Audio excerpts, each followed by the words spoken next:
Bueno, pues buenas tardes de nuevo, buenas, malas tardes, porque en fin, El clima. hay que dar un premio a todos los que estáis aquí esta tarde.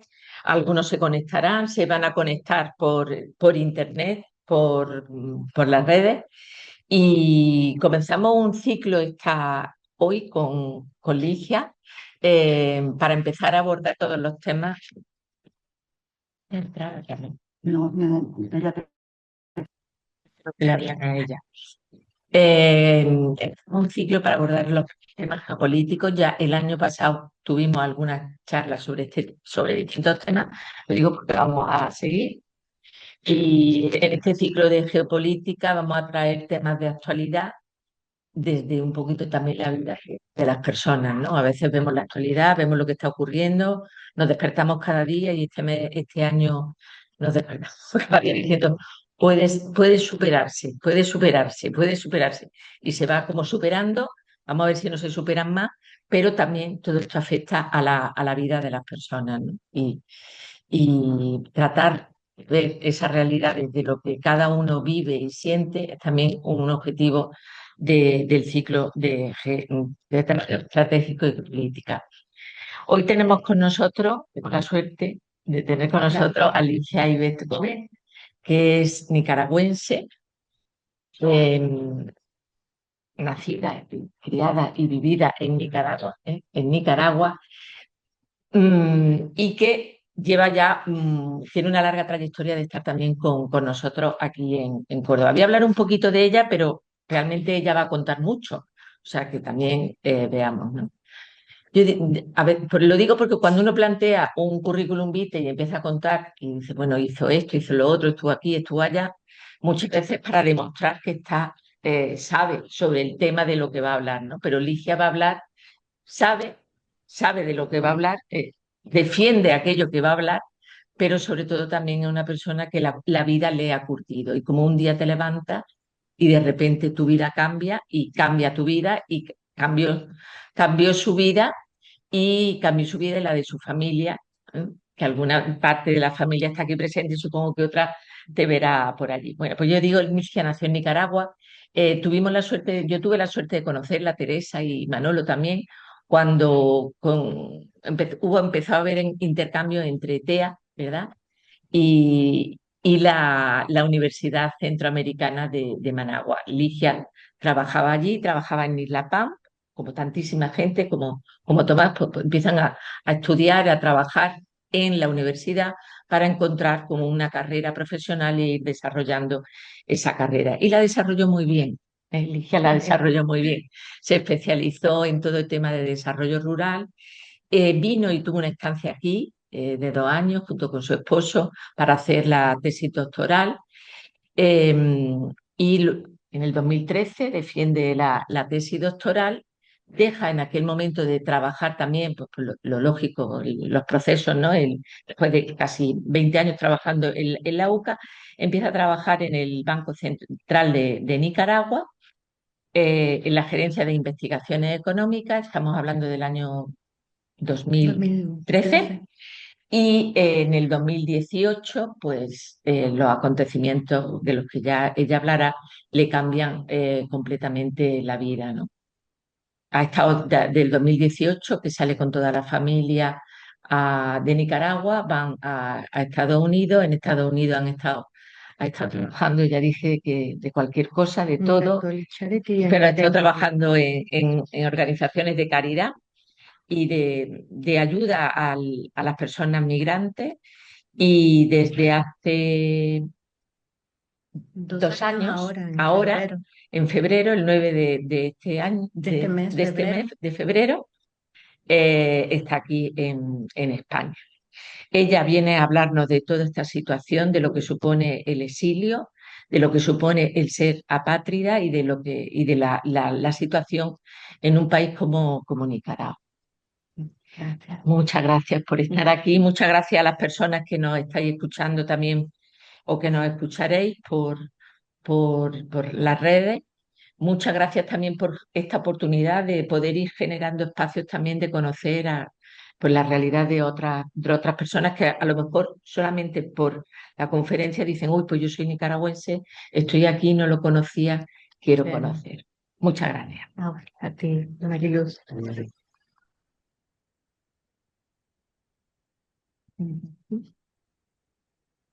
Vale.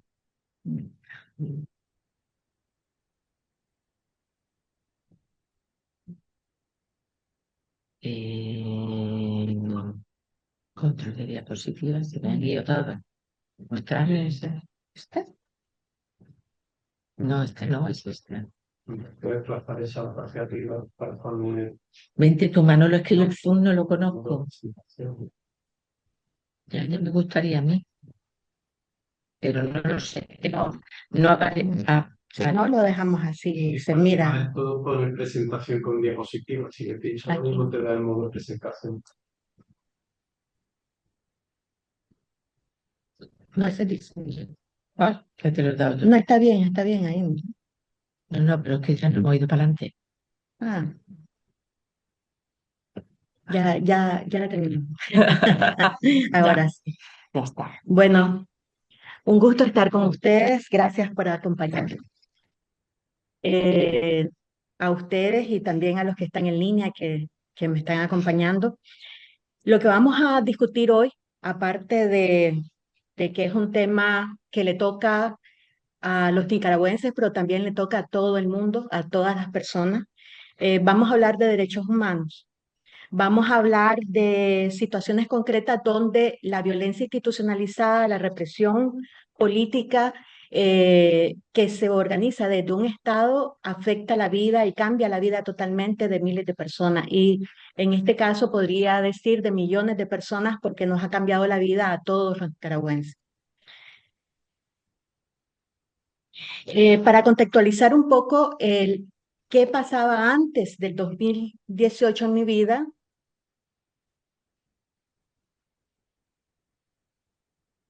No sé cómo bajar eso. ¿Cómo subir la barra? Es que la Sí, barra esa que está ahí abajo y yo.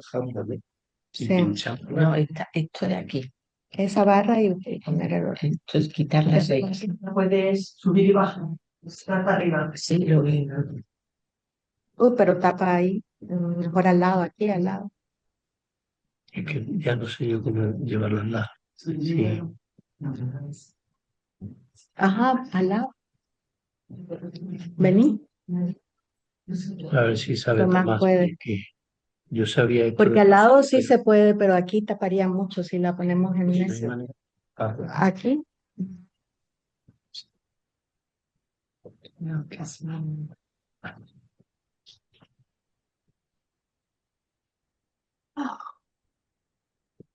Alguien ha puesto chat, dos chat. Además, así. Mm, ocultar panel de vídeo, por esa. Ocultar el panel. Ahí, ese. Oh. Ahora ya no me No, ahora no bien. nos vemos. Ese no era, ese no era. Volverlo a poner en más, poner el panel de vídeo. Porque ese hay que ver el panel de vídeo, ese sí. Bueno, aquí vamos. Bueno, Ese para digamos, suelo para arriba y ya está. lo dejamos más abajo mejor. No, ya no. Ok, bueno, disculpen, cosas de la tecnología. Queríamos quitarles de la vista esto, que se mira acá. Hay dos chats, no. Saludos desde California. Bueno, gracias. Ok.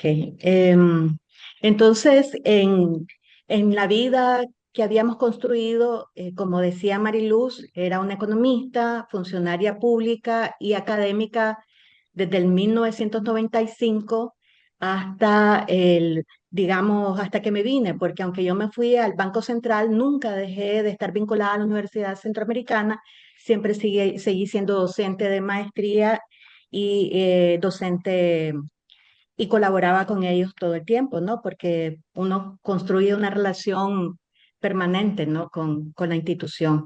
Eh, Cuando hablamos de qué hacíamos, digamos, podríamos decir de que habíamos logrado nuestro paradigma de felicidad en ese momento de bienestar como familia, teníamos una familia, 2 hijas, 2 perritos, una casa, un trabajo, habíamos terminado de estudiar.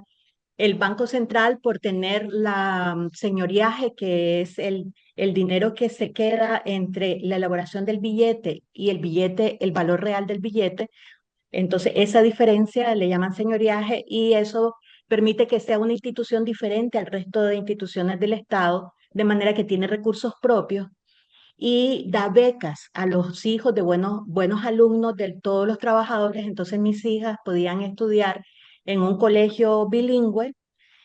Cuando terminaran la escuela, podían irse a estudiar a una universidad fuera del país y te daban beca para eso también. Había, además del seguro normal, había un seguro privado que te daban y una prestación de jubilación que te mantenía en jubilación, como que estabas trabajando tu mismo salario de lo que hacía falta por el seguro social, te lo compensaban hasta que te morías. O sea que había llegado, digamos, al lugar donde habían las mejores prestaciones y además estaba haciendo lo que me gustaba, que era investigar, ¿no? Era gerente de investigaciones económicas, yo trabajaba impulsando las líneas de investigación, podía hacer mis propias investigaciones, mis propias publicaciones, o sea que en ese sentido era para que tuviéramos un parámetro de qué fue lo que se cambiaba al momento de tomar la decisión que tomamos. Trabajaba para un gobierno que desde ese entonces ya tenía rasgos autoritarios y eran 2 caudillos, ¿no? Una cabeza que era Daniel Ortega y la otra cabeza que es Rosario Murillo. Los resultados que se tenían en ese momento podemos decir que son resultados mixtos porque aunque ya tenía rasgos de autoritarismo, pero todavía no había llegado a un nivel de represión como la que vive Nicaragua actualmente. Y los niveles de pobreza sí se habían disminuido, principalmente la pobreza extrema, que es un área en la que yo he trabajado eh, todo el tiempo, en la que me he especializado en mi tesis doctoral. Bueno, entonces eso que miran ahí, ese es el jardín de mi casa y mi familia, que es parte de lo que se quedó, ¿no? Allá y que está presente solo en nuestro corazón y que bueno, ahí crecieron mis hijas y que el palo de mango, que nunca nos olvidaremos de lo ricos que eran esos mangos. Ahora no quiere caminar. Ahí está.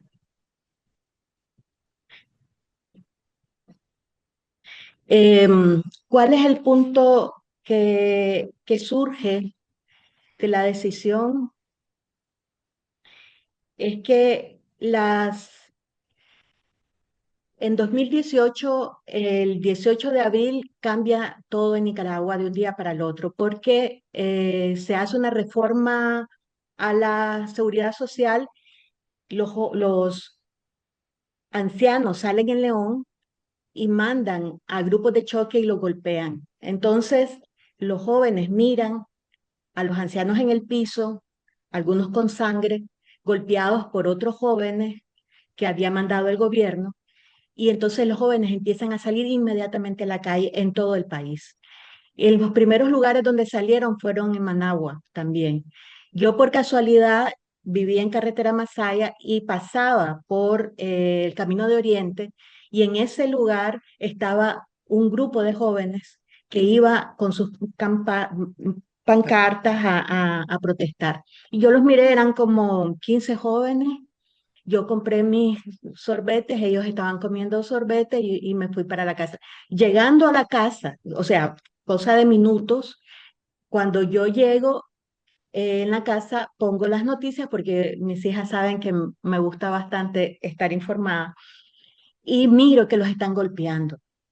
Entonces nos asustamos. Al día siguiente, a mí me llaman, yo era secretaria política del Frente Sandinista en el Banco Central de Nicaragua. ¿Por qué era secretaria política del Frente Sandinista del Banco Central? Porque cuando yo llego al Banco Central, al año de estar ahí, cuando yo ya me decido de que dejo la integración tiempo completo de la universidad y me incorporo tiempo completo al banco, me piden, como yo estoy en presidencia, me piden que me haga cargo del Consejo de Liderazgo Sandinista porque en ese caso era Alberto Guevara y dice que él no quiere que haya nadie a cargo de algo, de un cargo fuera de esa oficina. Yo le digo, pero es que yo ya tengo una carrera profesional como investigadora. Un investigador tiene que ser parcial y no puede tener un cargo político. Entonces me dijo, no, si esto es administrativo, solamente vas a estar organizando la envío de la gente que piden para las actividades y se le pagaba a las personas, matando las listas del pago de las personas que recibían incentivos por ir a esas actividades y no tienes que hacer nada más. No hay ninguna actividad que te implique pues otro cambio. Entonces, si yo decía que no era evidente que me tenía que ir inmediatamente.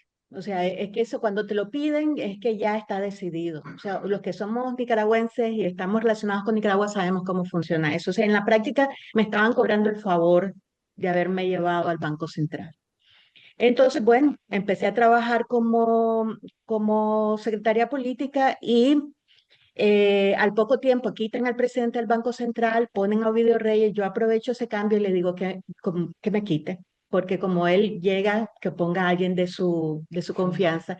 Él me quita, pero a los 6 meses me vuelve a pedir que me vuelva a hacer cargo porque la persona que se había hecho cargo estaba abusando del poder, porque en realidad tener un poder de eso en un lugar con mucho autoritarismo era todo mundo casi pues te ponía una alfombra donde llegaba, siempre, hola, ¿qué querés? ¿Cómo está? La oficina llena de gente que quería hablar conmigo. O sea, es un cargo que si no sabes manejarlo, se te va a la cabeza y abusan. Entonces a esta persona se le fue a la cabeza, empezó a abusar y él me dijo, hacete cargo. En 6 meses yo pongo a alguien, pero por el momento necesito salir de este problema. Ok, lo vuelvo a agarrar y eso se hicieron 6 años. Los 6 meses se hicieron 6 años. Entonces, ¿por qué ese preámbulo? Porque al día siguiente que empezaron a golpear a los jóvenes, a nosotros nos llaman a una reunión, a todos los secretarios políticos, a los coordinadores de Juventud Sandinista, a los secretarios del sindicato, y ahí es donde el discurso del gobierno empieza a ser totalmente agresivo y claro. Y entonces, a pesar de que la represión estaba apenas empezando, ellos en ese momento explican que la decisión que se tomó desde arriba es que vamos con todo. Y ellos le agregan a eso, no dejaremos que nos roben la revolución.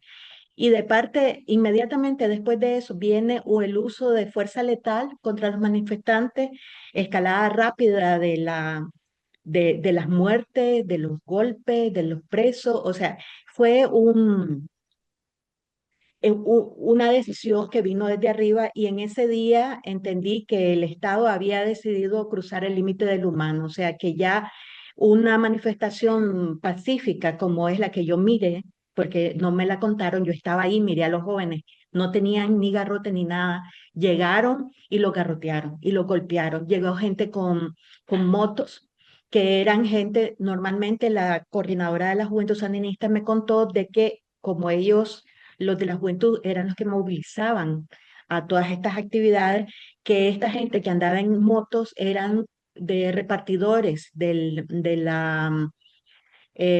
correo postal del Instituto de Seguridad Social y que los tenían como grupos de choque. O sea, como ahí recibían un salario permanente, pero cuando los necesitaban, se presentaban inmediatamente en sus motos con garrote, con unas camisetas que decían Juventud Sandinista. Este, entonces, la historia que yo les estoy contando en realidad no es una historia excepcional, es una historia de miles de nicaragüenses que salieron a la calle en ese momento. Y era una Nicaragua que los que lo vivimos era impresionante, o sea, fue una cosa que impresionó mucho. Entonces, el punto de quiebre para mí en ese momento fue el 25 de abril. El 25 de abril, como les digo, el 18 empezaron las cosas, el 25 de abril cuando yo iba manejando de mi casa para el Banco Central, tenía que pasar la Universidad Nacional, o sea, pasaba las barricadas todos los días, porque los que estuvieron en Managua en esos días y en muchas partes de Nicaragua habían unas barricadas más altas que una persona. O sea, Managua, mi cuerpo y mi memoria me mandó a la insurrección del 78 porque yo viví la insurrección y yo sentí las mismas sensaciones que sentí en ese momento de la guerra.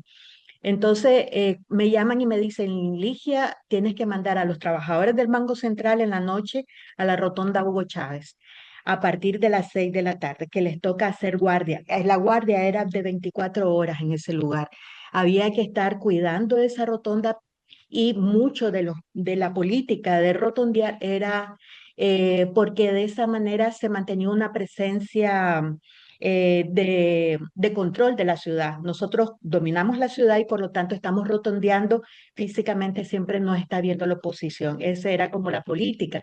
Pero en un momento donde habían disparos, donde habían muertos, mandar a la gente en las noches se intensificaba la represión y ya nos habían dicho que como solamente salían heridos de la oposición, que si atacaban a la gente de las instituciones que filmáramos para poder demostrar de que también ellos estaban siendo atacados. Entonces, a mí me dio miedo que era que los estaban poniendo de carne a cañón para empezarlos a atacar. Y como estaba viendo cómo estaba desarrollándose todo, yo le dije, no, yo no voy a mandar a nadie. Diga que el Banco Central no va a mandar a nadie. Y ahí fue mi primer acto de desobediencia. Entonces yo llego al Banco Central y me comunico con el presidente del banco y le digo, presidente, me mandaron a mandar a la gente así y yo decidí que no van. Entonces él me dijo, no, tenés que cumplir. Yo le dije, no, yo no voy a cumplir esa orden, porque eso pone en riesgo a los trabajadores, pone en riesgo a las personas que en ese caso, si les pasa algo, sí soy responsable, porque no me digan de que no, o sea, claro que sí. Entonces, él me dijo, bueno, está bien. A los 5 minutos menos, o sea, eso fue al poquísimo tiempo, ya tenía un hombre en la puerta de mi oficina diciéndome, deme su, ya sabe a lo que vengo, me dijo primero. Yo le digo, no, vengo por sus cosas, deme su celular, deme sus cosas y se las llevó.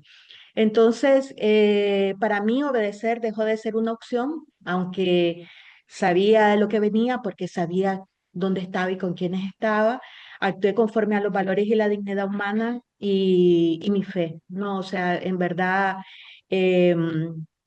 actué con responsabilidad y con respecto a mi prójimo en ese momento y llamé a Tomás y le dije, Tomás, mi esposo, acabo de contestar esto, tomé esta decisión y él me dijo, bueno, se quedó un rato callado y después dijo, bueno, que sea lo que Dios quiera, porque ya sabía lo que venía, ¿verdad? Eh, no quiere, ahí está. Esa era la foto que estaba en la web del Banco Central cuando era gerente del banco. Y desde el momento en que yo, el 25 de abril, tomé esa decisión, en ese caso, el costo de la desobediencia fue que empezó una vigilancia, empezó el aislamiento. La gente que antes llegaba a mi oficina se volvió un lugar donde nadie llegaba. Yo me topaba con la gente en los pasillos y la gente dejó de saludarme, algunos por miedo, otros porque me consideraban una traidora. Y ya no iba al comedor, porque si iba al comedor, ahí estaban todos los trabajadores. Cuando entraba, era todo el mundo se agachaba, se volteaba, caminaban por otro lado, o sea, entonces dejé de ir al comedor. Cuando iba a las reuniones de gerencia, porque todavía no me habían quitado la gerencia, yo trataba de ponerme en un lugar donde él no me viera tanto, donde el presidente no me tuviera tan a la vista, pero aún así era difícil y siempre ahí se estaban recalcando todas las órdenes de que uno decía, ellos decían, bueno, el que llame a una marcha es porque el que llama es el culpable de que haya muertes, no el que dispara, sino el que llama a la marcha. Y ese tipo de cosas permanentemente en las reuniones de gerencia, hasta que llegó el momento en que aún en la parte técnica ya no me tomaban en cuenta, no me llegaba ningún tipo de correo electrónico, no me llegaba ningún tipo de orden. Cualquier cosa que iba a mi gerencia lo hacían directamente con mi subordinado. O sea, yo ya era un cero a la izquierda a nivel técnico y a nivel como persona dentro de él. Entonces, mientras pasaba ese proceso, nosotros empezamos a apostillar los documentos, porque los documentos en Nicaragua de notas, partidas de nacimiento, certificado de matrimonio, todo eso había que irlo, y calladito, saqué mi récord de policía y y mi récord de juzgado, porque yo decía, esta gente en cualquier momento me monta un delito, me inventa algo y me mete a la cárcel. Logré sacar todos esos papeles calladitos. A mí lo que me salva en ese momento es que el presidente del Banco Central no informa a Rosario Murillo y a Ovidio Reyes que él tomó esa decisión. Y entonces todavía está más adelante. ¿Qué? No, no entiendo. Entonces, el 17 de julio, que es el Día de la Alegría, que es el día que se va a Somoza, en Nicaragua es un día de fiesta y se llama Día de la Alegría. Entonces, en el Banco Central había actividades y en ese momento me llama la gerente de Recursos Humanos y me dice, el presidente me acaba de dar la orden que te vayas de la institución inmediatamente. Entonces yo agarré una cajita y eché mis pocas cositas que tenía en el escritorio.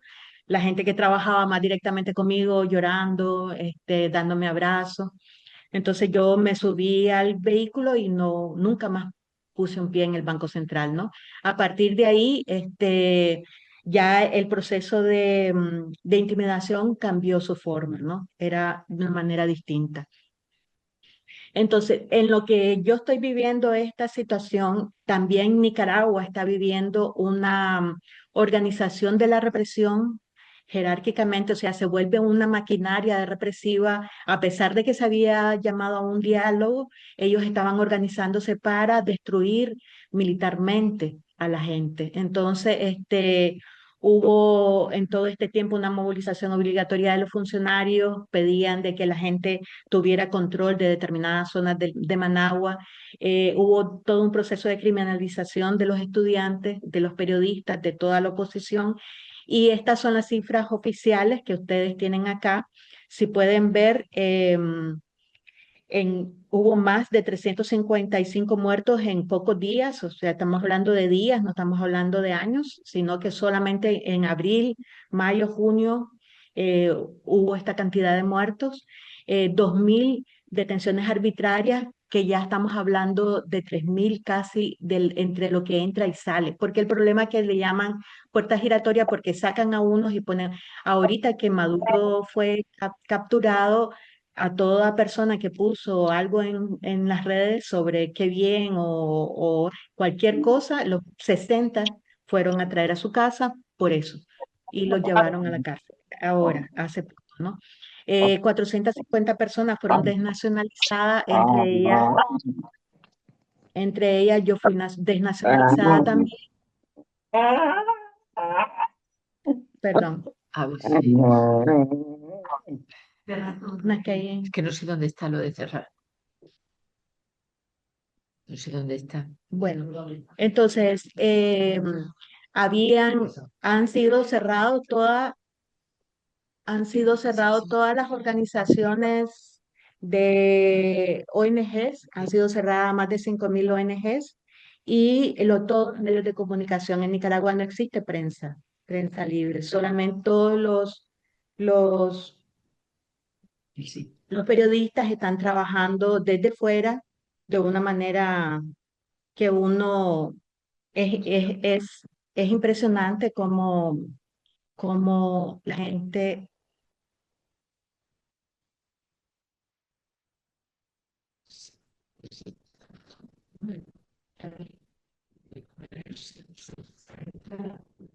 Ok.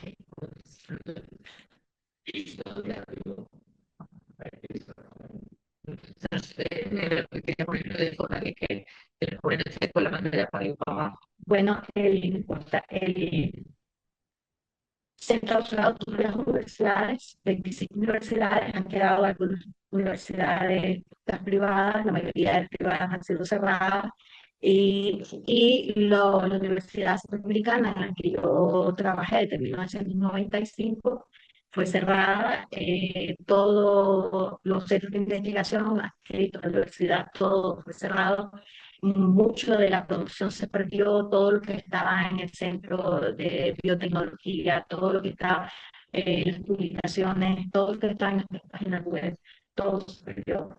Eh, hay más de 900.000 personas forzadas al exilio, que no son gente que ha buscado exilio, sino gente que ha salido por X motivos, por de salud, por motivos de visitar a un familiar. Cuando regresan no lo dejan entrar, ya sea antes de abordar el avión o ya sea en la frontera. Le dicen que no tienen permitido entrar al país. O sea que en pocos años Nicaragua, siendo un país donde la migración era la menor, eh, comparado con El Salvador, Honduras y Guatemala, no teníamos una migración tan significativa. De repente, nuestras remesas representan el 30% del PIB y es mayor el peso de remesas que El Salvador, Guatemala y Honduras. O sea, pasamos a ser el país en Centroamérica que más dependemos de remesas.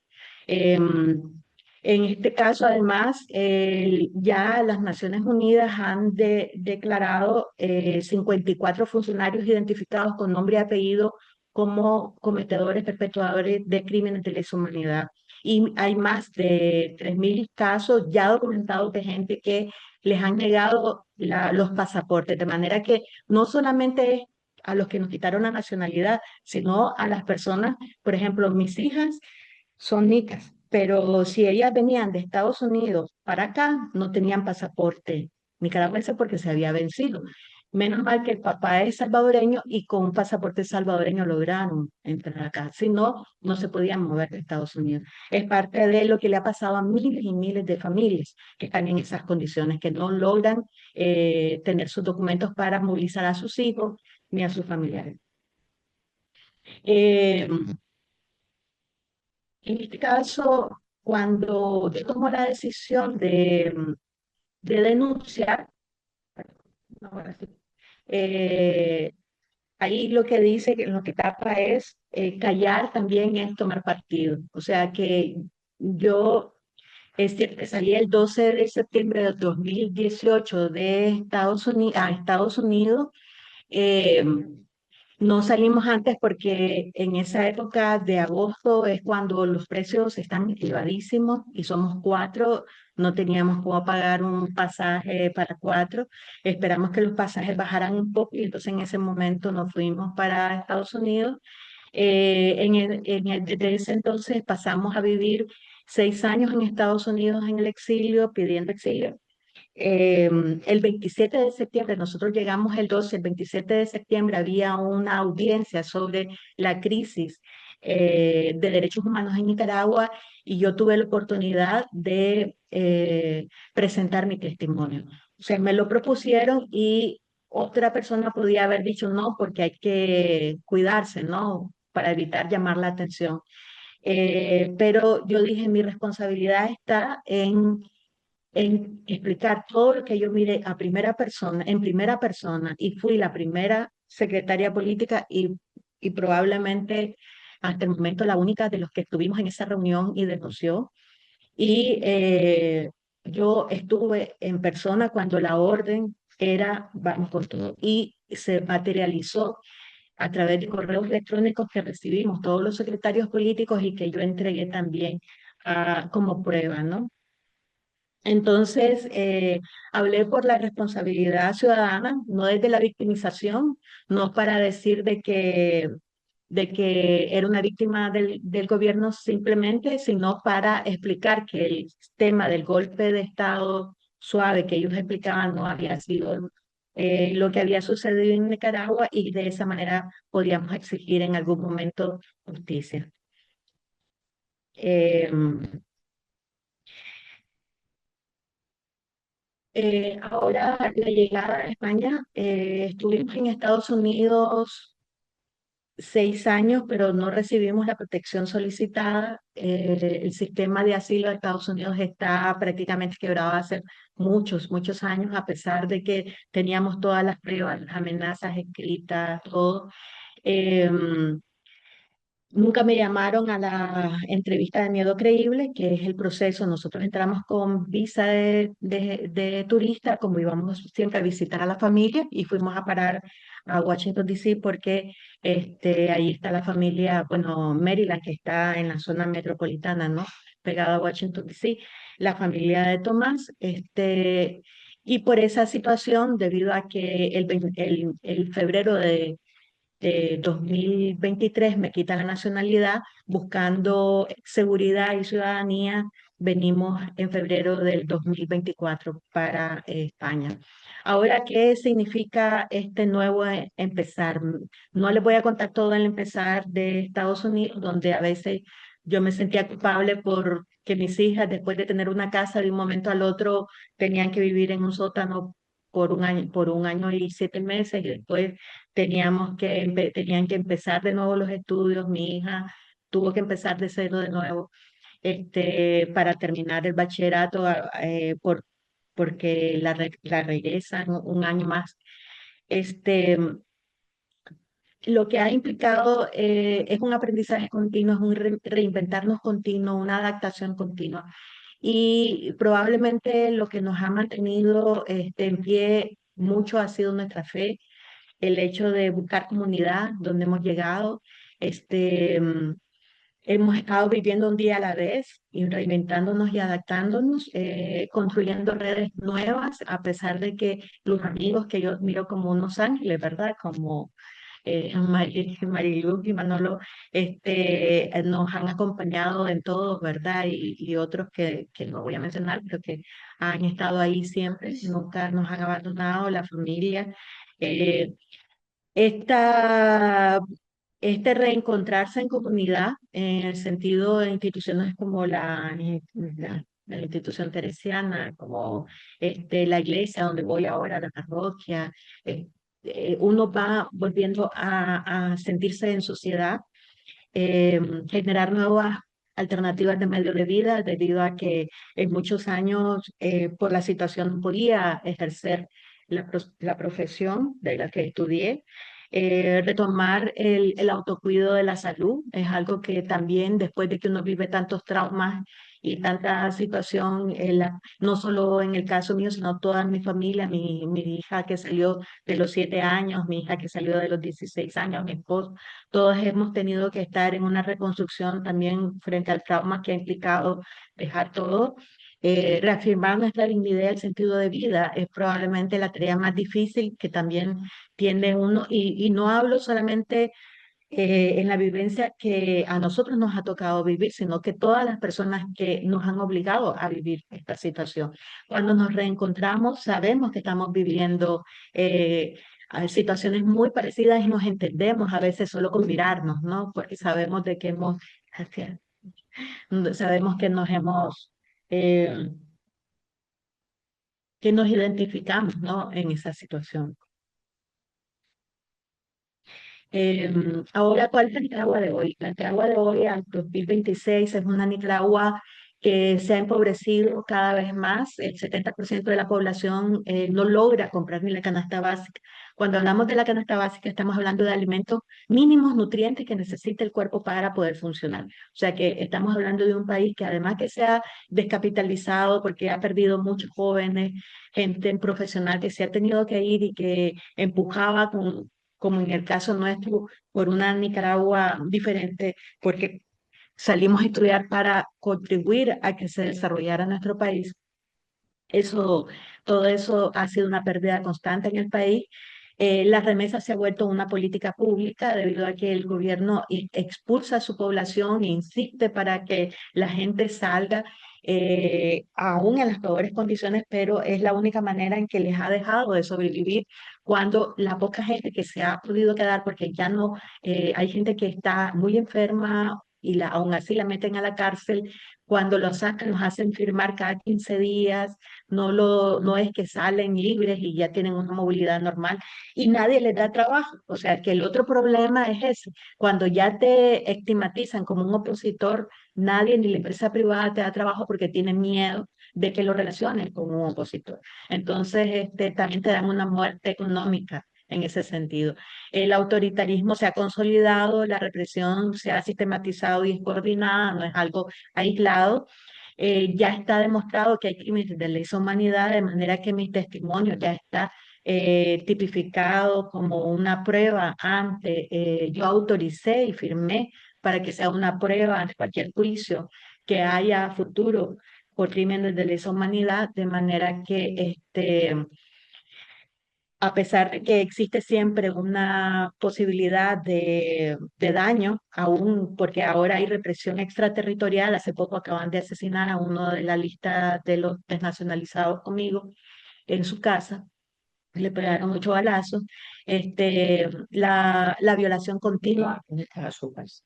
Estaba en Costa Rica, en un centro, en un residencial seguro, no era un residencial, era un residencial cerrado con aguja y todo, con cámaras. Dijeron de que iban a dejarle un paquete de Amazon, lo llamaron a la puerta un joven que no parecía con la cara descubierta y todo, y le pegó 8 tiros. Además de que era una persona muy cuidadosa, porque él había trabajado él era ex miembro del ejército, entonces estaba educada, no era una persona que cometía errores fácilmente. Em, Aislamiento frente a mecanismos internacionales. El gobierno, por ejemplo, hace poco solo duró 23 días. El embajador de España en Nicaragua llegó a inicios de enero y ya está expulsado del país junto con 7 cooperantes españoles. Eh, el gobierno no permite que llegue ningún sistema de seguimiento internacional al país. Hay una represión más allá de las fronteras, como le decía. La gente no los ha, ahí se da la situación de que mucho de lo que sucede no se documenta porque la gente tiene miedo de denunciarlo. Llegan a los consulados a buscar sus documentos y no les dan acceso a sus documentos, de manera que quedan apátridas de facto, porque no tienen un documento que puedan ni viajar, ni subirse a un avión, ni pedir un documento de estancia en cualquier país, porque no tienen cómo presentarse. Y por último, quería mencionar que esta denuncia que yo llevo adelante y que la he presentado en el Congreso de Estados Unidos, en el Parlamento Europeo, en la Cumbre de las Américas, en Ginebra, en la Evaluación Periódica Universal de los Derechos Humanos, en muchos otros foros, es fundamentalmente porque la ciudadanía se convierte en un acto, o sea, y es cuando perdemos el miedo y podemos alzar nuestra voz, es cuando en verdad ejercemos nuestra ciudadanía y en verdad tratamos de dar una contribución a la sociedad, ¿no? Porque rompimos la retórica de que ellos eran la víctima. Eso era lo que ellos planteaban ante el mundo, que se les había montado un golpe de Estado, que pobrecitos que habían sido víctimas, y cuando en realidad ellos desde el Estado, con los recursos de los impuestos del pueblo, organizaron las matanzas, organizaron la represión, y eso ya quedó demostrado en los libros de historia de Nicaragua y ya pasaron a la historia como lo que son, ¿no? Unos asesinos. Eh, Nace esta contribución también que doy de mi fe y de mi fortaleza en creer que sea la voluntad de Dios. En ese sentido, hay personas que podrían decir, bueno, es que eso es como pero en mi caso sí lo creo y lo doy como testimonio de fe. Eh, Ellos me han llamado traidora, está por escrito, me han llenado más de 50 páginas de amenaza y yo les digo a ellos aquí, yo sé que monitorean estas cosas y nos miran, que yo no he traicionado y que lo que he hecho es resistirme a la violencia y que el que traiciona es el que mata y que expulsa a su pueblo. O sea, ese es verdad mi testimonio. Gracias.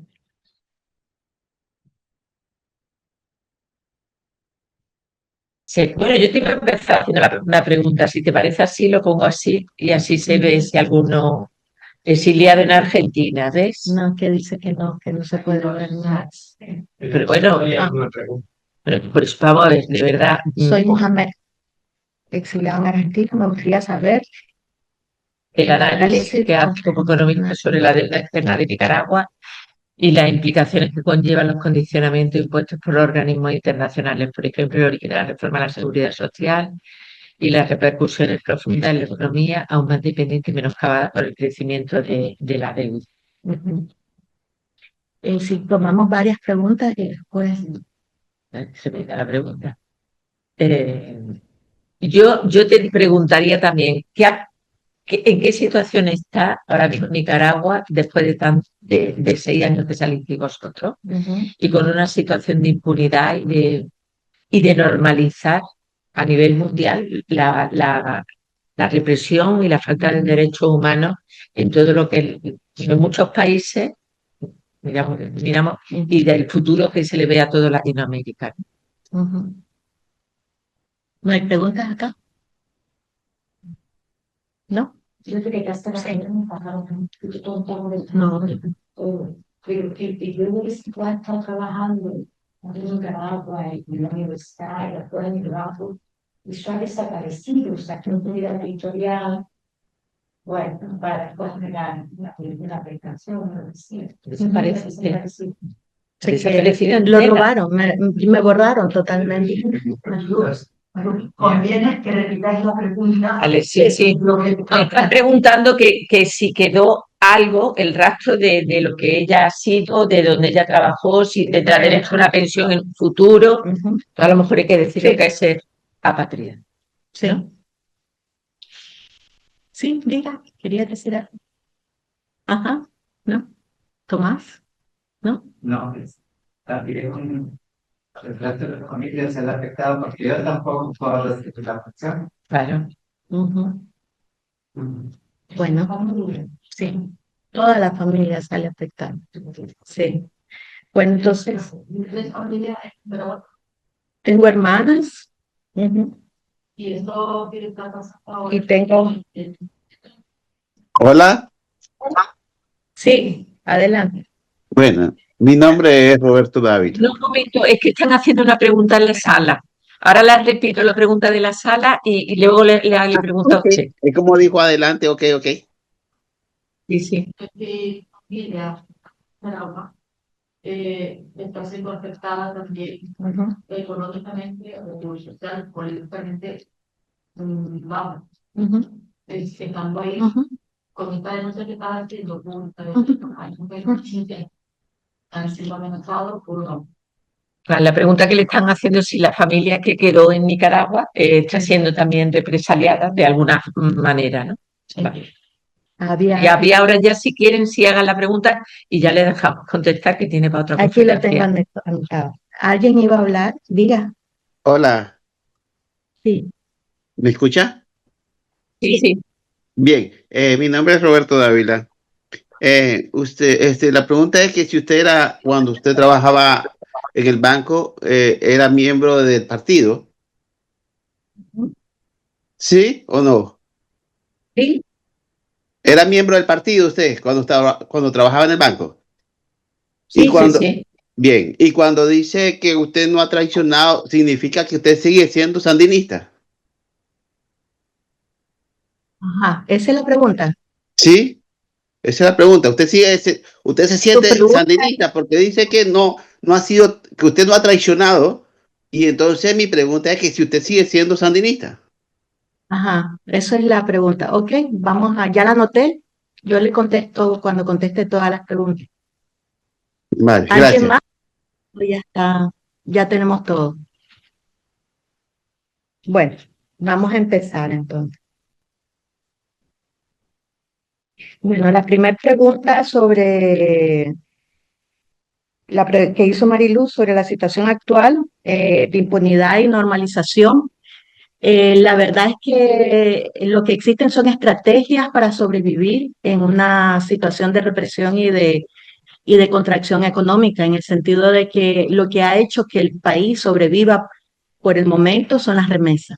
O sea, la gente que está mandando, la gente que tuvo que salir y que está mandando a su familia dinero, es lo que ha hecho que la gente tenga maneras de sobrevivir en lo básico. Porque en Nicaragua el 70% de la economía es una economía informal. O sea, no es una economía que tiene empresitas, que paga impuestos, sino que es una economía subterránea fundamentalmente. El nicaragüense se ha visto obligado a vivir al día a día. O sea, si ese día entró algo, ese día se come. Si ese día no entró nada, ese día se sobrevive con 2 comidas al día, con la gente.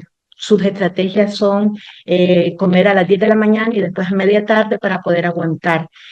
Por ejemplo, cuando yo hacía mis estudios, algunos niños nos decían que cuando ellos miraban que el fogón de su casa no se encendía era porque no había nada que cocinar. Entonces sabían que ese día iban a pasar en blanco, que no iba a haber nada para su estómago. Entonces, y que entonces ellos en Nicaragua la falta de las personas no están comiendo proteínas, sino que comen mucho carbohidrato para poder sobrevivir, pero no existe una dieta balanceada, ¿no? O sea, yo estoy hablando de la mayoría de la población.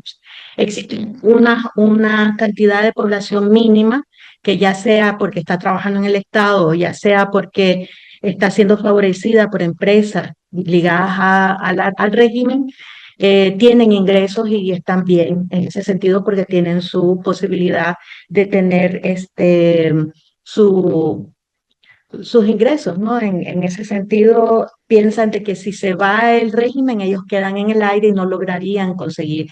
Además de que una de las políticas que tiene el gobierno es hacerte de blanco y negro. O sea, si estás conmigo, estás bien, si estás contra mí, estás mal. ¿Ya? Y si no estás conmigo, significa que cuando llegue otro gobierno no vas a tener trabajo, te meten miedo, te dicen nunca vas a volver a tener un trabajo si ya no estás conmigo. Entonces, en el caso podría decir que el país está en una situación modo sobrevivencia. O sea, esa es la verdad. O sea, y esperando un cambio, la gente está esperanzada que en algún momento las cosas mejoren, que haya unas elecciones realmente libres, que la gente pueda votar y cambiar la situación.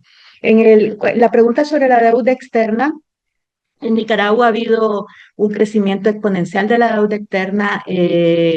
Eso, a pesar de toda la situación de violación de derechos humanos, los organismos internacionales siguen dando dinero a Nicaragua, siguen estableciendo colchones de salvación y de manejo macroeconómico.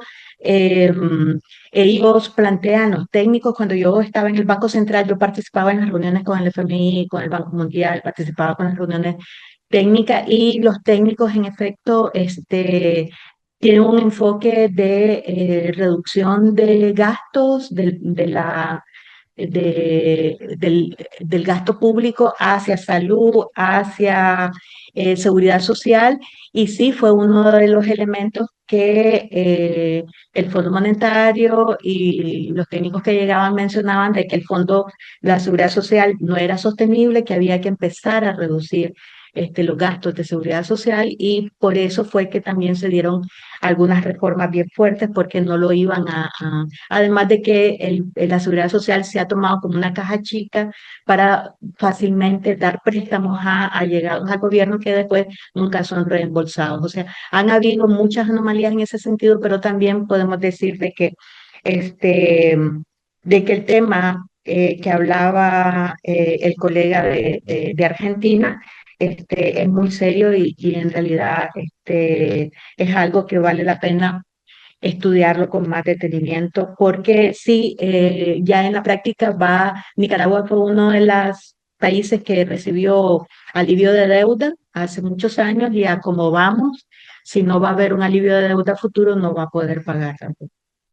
En el caso del historial de los jubilados, lo que preguntaba María Jesús, eh, yo había ya cotizado 1.100 cuotas para la jubilación. En ese momento eran 700 cuotas, lo mínimo que había que cotizar, o sea, ya había cotizado mucho más del mínimo, pero todo eso se perdió. O sea, yo no existo ni en las partidas de nacimiento de mis hijas, no nací nunca, me borraron de todo, la casa la confiscaron absolutamente todo. ¿Qué pasa con lo que es una persona patria? Una persona patria es una persona que tiene muerte cívica y económica, deja de existir. O sea, comemos y andamos caminando porque ya eso no nos pueden hacer, pero de ahí no puedes sacar un pasaporte, no puedes tener una empresa, no puedes, eh, nada, o sea, no puedes sacar un préstamo, absolutamente nada. Y todo lo que habíamos ahorrado se lo robaron. Y mi esposo, solo por ser mi esposo, pues tampoco tiene derecho. En el caso de la denuncia de la afectación a la familia, sí. En el momento que yo denuncio, en el 2018, mi hermana tuvo que salir por punto muerto, por punto ciego, por la frontera caminando y ahora está exiliada en San Francisco.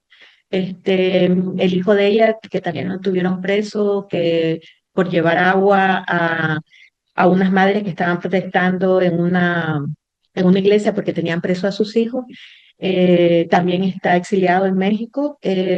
A mi hermano le quitaron el trabajo, él sí sigue en Nicaragua, pero no quiero hablar mucho. Le quitaron el trabajo por eso y a otras hermanas que están muy enfermas y que no participan en nada, pues, están todavía allá. Y también tengo parte de la familia que todavía está conmigo y ellos están muy bien. Eso pasa en todas las familias en Nicaragua. Hay uno de todos lados. En el caso de la pregunta de Roberto Dávila, sí, expongo claramente que tenía el cargo de secretaria política del Comité de Liderazgo Sandinista del partido, eso lo explico en mi testimonio y por eso mismo es que es válido mi testimonio como prueba contra los crímenes de lesa humanidad. Bueno, y gracias por eso. Bueno, gracias. Hay una pregunta más. Bueno, yo pensé que era una pregunta. Sí. Okay. Más bien una reflexión. Usted es doctora y yo soy doctor también, soy profesor de la universidad aquí en la Facultad de Filosofía y Letras, imparto Historia del Arte y le confieso que su testimonio me ha sobrecogido. Gracias. Y tanto usted como su familia demuestran ante todo tener una calidad emocional que hoy en día hace falta. Yo estoy seguro que Dios me va a abandonar. Y creo que son una familia católica. Sí. Y han dado un testimonio porque han sido muchos mártires. Hoy en día la palabra mártir quiere decir que rajen, ¿no? O que tiren igual aquí con una piedra de molino, como un martirio de la Biblia. Sí, lo que ustedes hoy en día son un testimonio de la crisis de valores que hay. Yo le quiero dar la enhorabuena. Gracias. Felicidades. Y bueno, pues creo que usted ser una magnífica profesora, siempre. Gracias. No me cabe duda. Y creo que me lo vamos a hacer. Eso es lo que gracias. Gracias. Gemma. Yo quería agradecer este espacio y que hayan abierto tu testimonio y me han hablado con un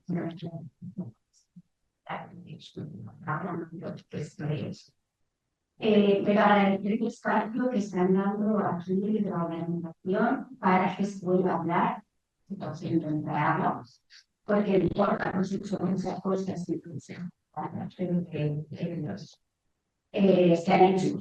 pero ya llevan silencio mucho tiempo y es necesario seguir la mano porque como hemos comentado, la organización sigue con su situación, el ejemplo de régimen dictatorial sigue y es necesario, hay muchas cosas que desgraciadamente no están pasando terribles, ¿no? Y que efectivamente no por hecho está bien, pero que es fundamental seguir poniendo en mesa la diversidad. Gracias al espacio de organización. Sí, gracias.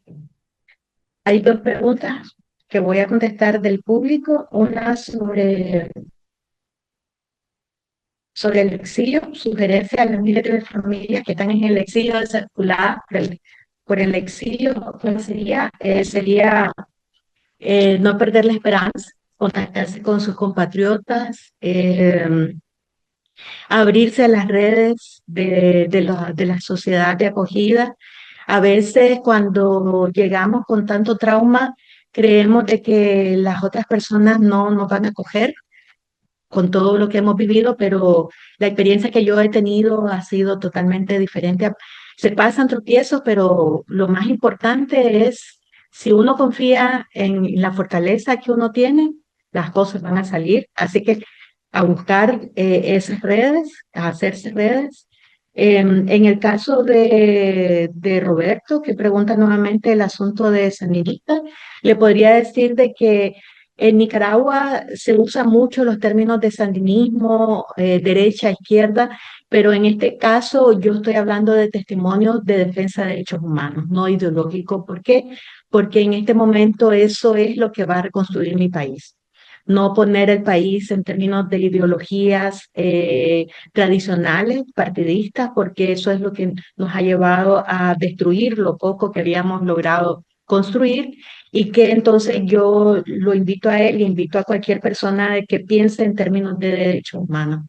Eso sería. Y por último, dice Idania, aquí mismo les aseguro que habemos muchos que solo escuchamos sin hacer mayor comentario por miedo a represalias. Yo entiendo, sí. En mi caso es tal el miedo que vivo fuera del país y aún así temo por mi familia en Nicaragua. Esos son los testimonios reales. Y por eso yo hablo, porque sé que hay mucha gente que está pasando por esa situación y no quiere decir de que no estén conscientes, sino que tienen que proteger a los suyos. Ya, entonces entiendo perfectamente, Irani. Bueno, con esto daríamos por terminado. Sí. Gracias.